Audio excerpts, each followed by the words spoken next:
အားလုံးပဲမင်္ဂလာပါခင်ဗျာအခုကျွန်တော်ဒီတော့ချက်ပေါင်းနေပြီးတော့ကိုတရားကကျွန်တော်စပိတ်နေပြီးတော့ဒီ free လဲလိုက်တဲ့အခါမှာစပိတ်ကအစိတ်ခဏလေးနဲ့တည်သွားတဲ့ဆိုပြီးတော့အဲ့ဒါဘယ်လိုလုပ်မလဲဆိုပြီးတော့ကျွန်တော်မိတ်ထားတဲ့အတွက်ကျွန်တော်ဒီဗီဒီယိုလေးမှာပြသပေးတော့မှာဖြစ်ပါတယ်အဲ့တော့အဲ့လိုဖြစ်နေတဲ့အခါကျဆိုရင်ကျွန်တော်တို့ဘာမှမဆုတ်စေရမယ်ဆိုတော့ကျွန်တော်ဒီမှာရှိတဲ့ကုတ်ပေါ့နော်အဲ့ဒီကုတ်ကိုကြံနေလားကုတ်ကကြံလို့နေရင်လည်းဒီ free လဲတဲ့အခါကျဆိုရင်ကျွန်တော်တို့အစိတ်ခဏလေးနဲ့သိမှာဖြစ်ပါတယ်အဲ့တော့ဒီကုတ်ကို6လုံးနေရင်လည်းကျွန်တော်တို့ဘေးကခါရမ်းနေမှာဖြစ်ပါတယ်เนาะအဲ့တော့ဒီကုတ်ကိုကျွန်တော်တို့တေချာလေးစက်ပြပေးမှာဖြစ်ပါတယ်အဲ့တော့ကျွန်တော်ဒီကုတ်ဖြုံမယ်ဆိုရင်ကျွန်တော်လိုအပ်တာတော့ငါးပန်း12မီလီမီတာကွာနဲ့ကျွန်တော်15မီလီတဲ့ကုတ်လေးဖြုတ်တဲ့ကွာအပွားပေါ့နော်ကွာအပွားလိုအပ်မှာဖြစ်ပါတယ်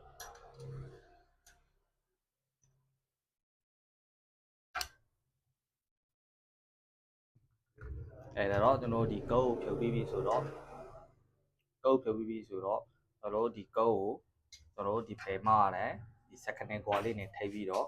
အဲ့ဒီကုတ်ကိုကျွန်တော်တို့ကြက်6လေးကျွန်တော်လုံးဝဖြစ်ပါတယ်ဒါတော့ဒီကုတ်ကိုအတေရောတဲ့ခါကျဆိုရင်ကျွန်တော်ပြမှာပေါ့နော်ကုတ်တေရောရပါပြင်မယ်ဆိုတာ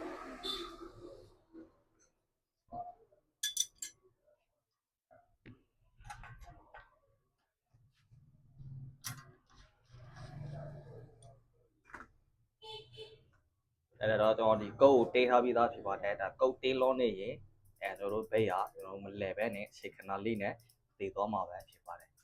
အဲ့တော့ရှေခဏလေးနဲ့တည်သွားမှာဖြစ်ပါတယ်အဲ့တော့ကျွန်တော်ဒီကုတ်ကိုထပ်ချမယ်ပေါ့နော်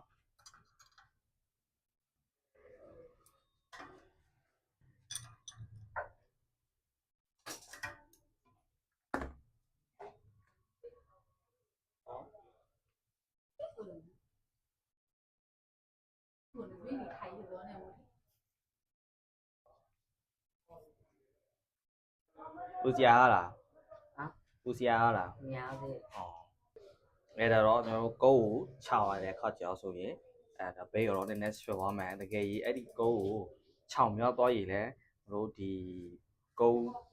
ဒီဘောဘေးရပေါ့နော်ကျွန်တော်ဘေးရနည်းနည်းခြောက်ပြီးတော့လောက်တော့မှဖြစ်သွားတယ်အဲ့လိုဆိုရင်လည်း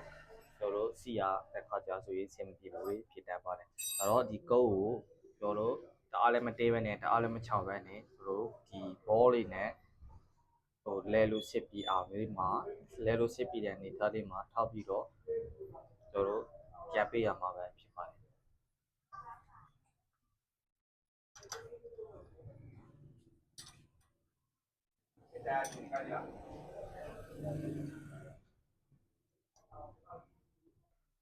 အဲ့တော့ကျွန်တော်တို့ဒီအနေထားပေါ့နော်ကျွန်တော်တို့မယုံမတင်းလေးကိုလုပ်ပြီးတဲ့ခါကျဆိုရင်ဒါဖေးရတော့ဆွဲသွားပြီးဖြစ်ပါတယ်တကယ်လို့အဲ့လိုလိုမှဆင်မပြေဘူးဆိုရင်နေရဆင်မပြေသေးဘူးဆိုရင်ကျွန်တော်တို့ဒီထက်မှရှိတဲ့ကျွန်တော်တို့ body ကိုဟိုဆက်ပေးရမှာပဲဖြစ်ပါတယ်